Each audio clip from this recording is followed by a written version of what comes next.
I consider pull-ups and chin-ups not really technical lifts. It's usually about brute strength. Like in the dip, if you mess up, you can have the strength to finish a rep, but you can mess up your technique and fail a rep. In chin-ups and pull-ups, it doesn't usually happen. If you have the strength, you can close the rep. So my advice first would be, of course, to stabilize yourself in the hang before pulling up, and then just pull with all your strength and pull until you're either like touching the bar physically with your chin, or if you're practicing locked chin-ups, until you pull like and your chin is horizontally over the bar as well, and you can hold the lock. Yeah, that's correct. So for the people that don't know, that means the difference between just pulling until your chin clears the bar versus actually pausing afterwards is the lock. And if you do that enough, you will have like a neck like this. My neck circumference is over 50 centimeters. He's just showing his neck girth on camera right now, and it's actually making me very intimidated. People always ask me like, how do you train the neck? Do you train the neck? And I always answer, no, it's just pull-ups and dips. If you're enjoying the video so far, show your support by dropping a thumbs up to help us grow. How do you find the grip width that you're strongest with? Well, for pull-ups, it's just like natural for me to grip around a little bit wider than shoulder width, like 1.5 times shoulder width or like 1.4 times. And for chin-ups, it's really like unintuitive for me, but I grip around the same width as pull-ups, because for most people to like be comfortable during chin-up, they grip a little bit like around shoulder width or a bit more narrow. And for me, it doesn't really work because my arms get in the way. So what I found a workaround for that. What I have to do is I have to grip a little bit wider. That was the tip, Matt, that when I was studying your weighted chins, I applied that to one of my sessions, and it was just night and day in terms of locking out, taking a wider grip on chins. So much better compared to a shoulder width grip.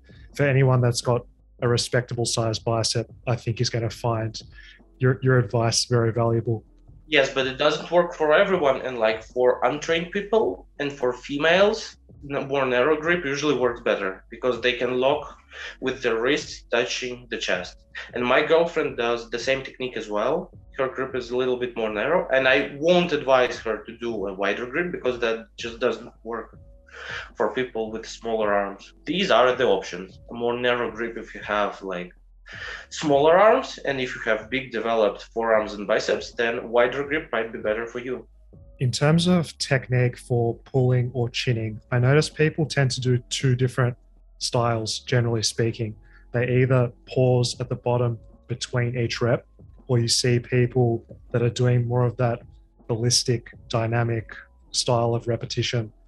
What do you recommend for strength development? What are the pros and cons of each? Well, there are two techniques. I call them for short, non-stop and dead stop. I guess you know what each one means. Dead stops are really great for improving the technique of each individual repetition. And also I find dead stops much more comfortable for locked work, because between each rep you can reset your position in a dead stop. And if you are non-stopping your reps, I usually find myself like troubled at the top position, because when you do non-stops, you usually accumulate a little bit of swinging between reps. So your reps are not like perfectly like each other. So if you are doing locked, or if you want to practice like perfect form, if you're doing your technical workout, light workout, then dead stops are usually the way to go. Non-stops though are usually better for like having actually more reps in the set. Like you can like do more reps because your work time under tension is a little bit like not even a little bit, it's actually much shorter than dead stops. And also non-stops work better for peak force output, because like if you do a double or a triple non-stop, the force output will be greater than dead stops where you have to pause your force output between reps. And if you're doing a double or a triple non-stop, then you can like do it as a single outburst, and it really works well for increasing your 1 rep max. But it usually requires your double or a triple to be with a sufficient reserve, or are like lower RPE, like at least 8 or 9. So to sum it up, dead stops work for locked stuff and for technique refinement, and non-stops work for high reps and peak force output production. Great response. Spoken like a true master of his craft. I love it, because I think the biggest thing that I hear from what you said was the consistency and repeatability of stopping between reps probably has greater use on a more consistent basis, because you know what you're doing. You can track it consistently in your training, and you can know legitimately if you're progressing or not. Actually, there is a third ground. Usually I use the third ground as well. It's combining non-stop and dead stop during a single set. So I guess that is best explained using a set of 5. So my go-to technique for a set of 5 on pull-ups would be 3 reps non-stop, a little bit rest in the dead stop position, and then 2 reps dead stop. This allows you to do your set of 5 the easiest.